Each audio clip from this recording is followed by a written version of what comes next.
Magandang hapon mga barkada.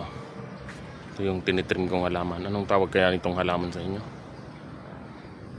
Pag nagtitrim po pala ako ng ganitong halaman, anong tawag dito sa halaman na to? Ng ganitong halaman,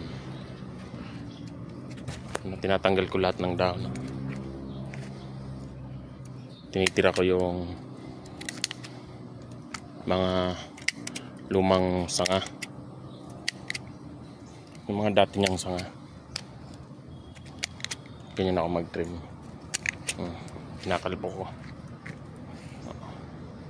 Walang dahon talaga. Pwede rin may dahon, pwede rin ganyan, no?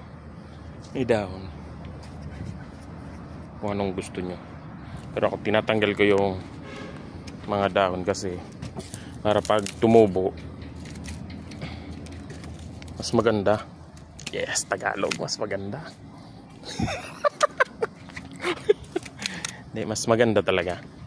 Tinatanggal ko talaga lahat ng dahon para pag tumubo sabay-sabay yung matingkad yung dahon,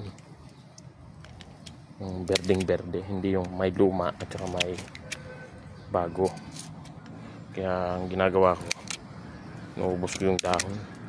Pero sa inyo, kung anong style nyo, kung paano kayo mag-trim, kaya bahala kayo. Pero ako ganun lang mag-trim. Kaya pag bagong tubo yan, ang ganda niyan. Tulad niyan, inubusan ko ng dahon. Walang dahon.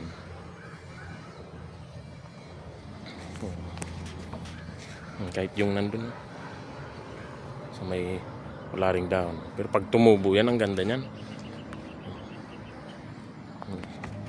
Tinatanggal ko talaga itong mga dahon na to, kahit maliliit yan, para pag tumubo ayos. Ang ganda. Hanggang dito na muna. Mas matingkad pa dyan, sa dahon yan. Ganito kasi siya pag tumubo, yung kulay pulang pula, yung berde pula. Maraming salamat sa panonood sa mga ganitong walang kakwenta-kwenta.